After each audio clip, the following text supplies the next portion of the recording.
ভক্তগণ বললেন, গৌরহরি, তুমি নাকি এনার ঘোল খেয়ে পয়সা না দিয়ে চলে এসেছো।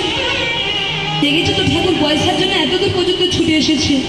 ও ঠাকুর, ও গৌরহরি, তুমি ওর ঘোলের পয়সাটা দিয়ে দাও তো, নইলে আমাদের কিছু ছাড়বে না দেখছি। ঘোলের পয়সাটা দিয়ে দাও। গোয়ালা বলে, না গো, আমি ঘোলের পয়সা নেবার জন্য ছুটে আসিনি। ঠাকুর, আমি তো শুধু আমার ঘোলের মূল্যটুকু চেয়েছিলাম। আমি সংসারী মানুষ,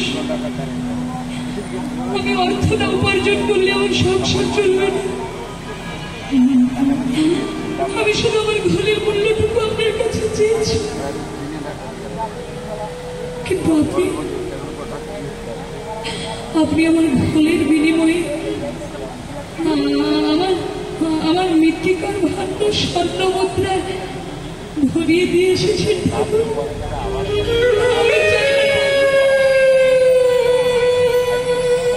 আপনি তো মহান, আপনার কাছ থেকে আমি ক্ষুদ্র উপহার চাই। ওই মোহর দিয়ে আপনি আমাকে ভুলিয়ে রাখতে পারবেন না ঠাকুর। আপনি কি ভেবেছেন ওই মোহর দিয়ে আপনি আমাকে ভুলিয়ে রাখতে চাই না ঠাকুর? যদি দিতেই হয়, যেমনি করে আপনি ওই মৃত্তিকার ভাণ্ড স্বর্ণ মুদ্রায় ভরিয়ে দিয়ে এসেছেন, দিন না ঠাকুর, তেমনি করে আমার এই দেহ ভাণ্ডখানি, আমার এই ভক্তি শূন্য ভাণ্ডখানি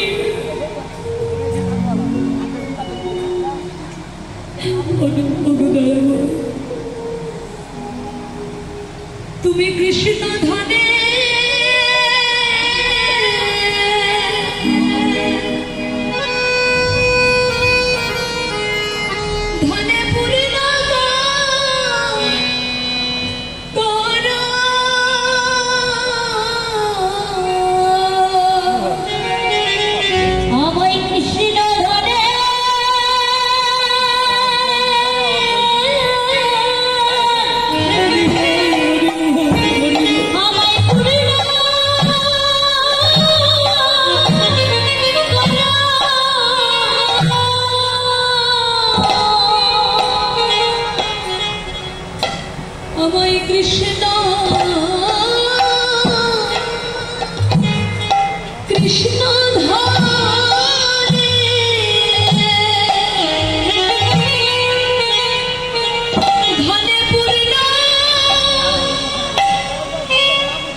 আমাকে কৃষ্ণ ধন সম্পদ ভক্তি সম্পদ দান করুন। গোয়ালার মাথায় হাত রেখে গৌরহরি বললেন, গোয়ালা, আমি তোমায় আশীর্বাদ করছি, তুমি অর্থ পরমার্থ দুটোই লাভ করবে।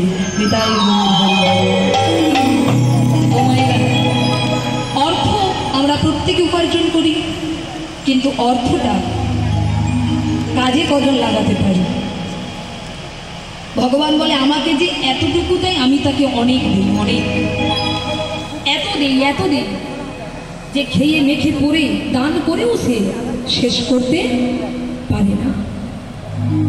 আমাকে যে এতটুকু দেয় আমি তাকে অনেক দিই, কিন্তু বাবা আমরা কত বড় পেয়েও হারিয়ে ফেলছি। কিরকম? আমরা নিজেরা থাকার জন্য বড় বাড়ি বানাতে পারি, নিজেরা থাকার জন্য বাঁচার জন্য ব্যাংক ব্যালেন্স সব কিছু করছি, কিন্তু বাবা ওই মৌমাছির মতো অবস্থা।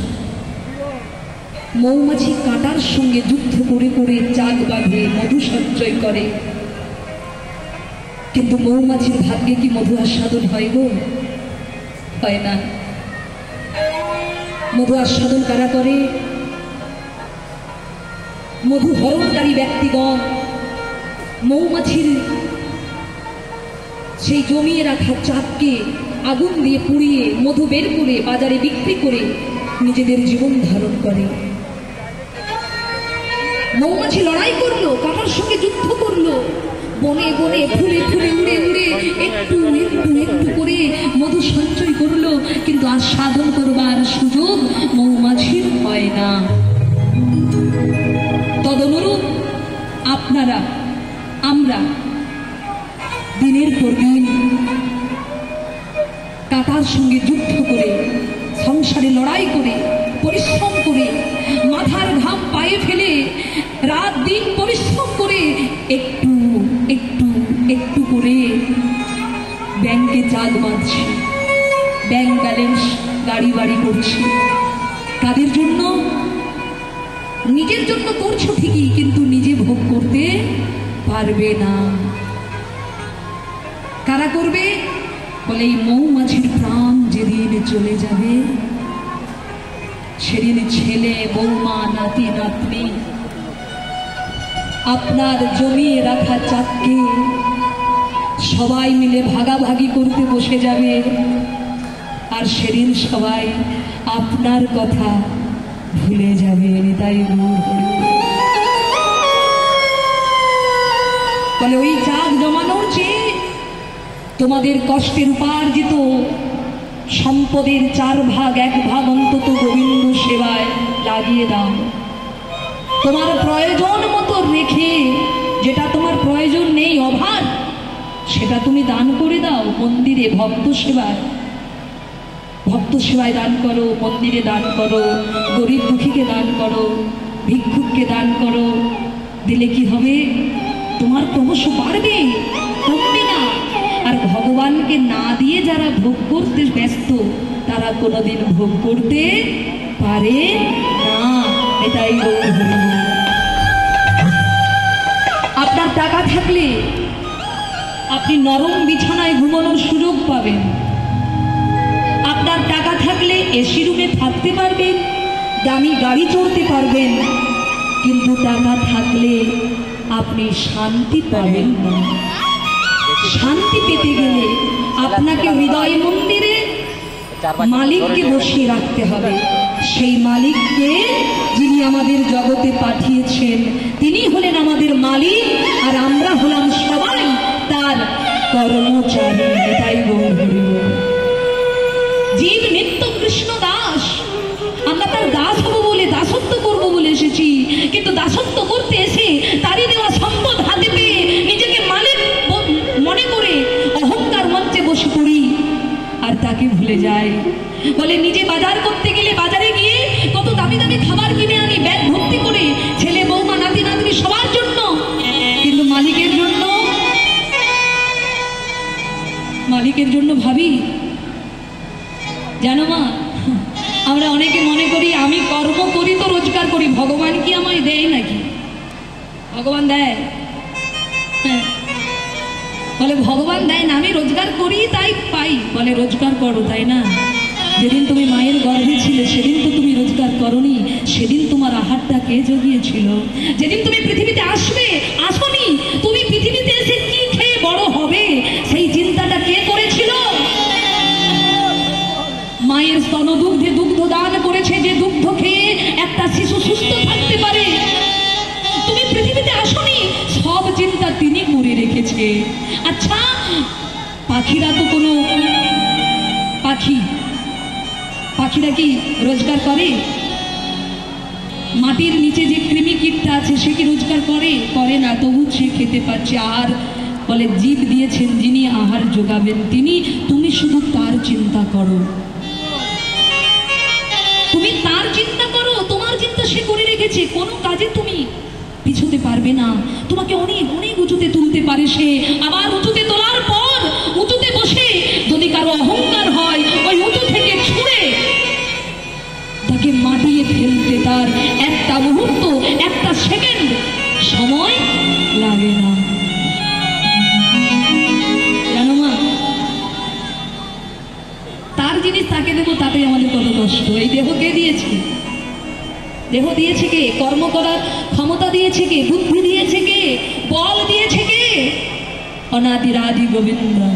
তার সঙ্গে দেখা হয়েছিল আমাদের প্রত্যেকের। কোন দিন দেখা হয়েছিল বাবা? যেদিন আমরা মাতৃগর্ভে ছিলাম। সেদিন আমাদের পা দুটো ছিল উপর দিকে, মাথা ছিল নিচের দিকে।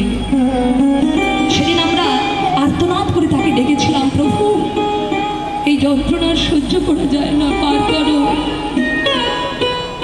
এত আর্তনাদ করে ডেকেছিলাম, তিনি সেদিন এসে দাঁড়িয়েছিলেন, মায়ের গর্ভে দেখা দিয়েছিলেন আমাদের।